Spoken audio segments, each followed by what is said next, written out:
Oh, querido joven de envidiable cabellera.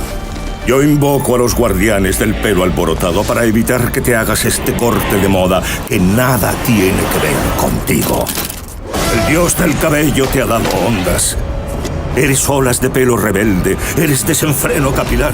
Tus rizos definidos te definen. No sucumbas ante este demonio deforestador de melenas y encuentra despeinadamente tu propio camino para seducir.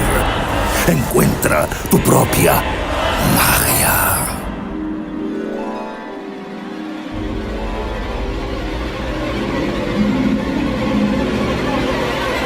Largo.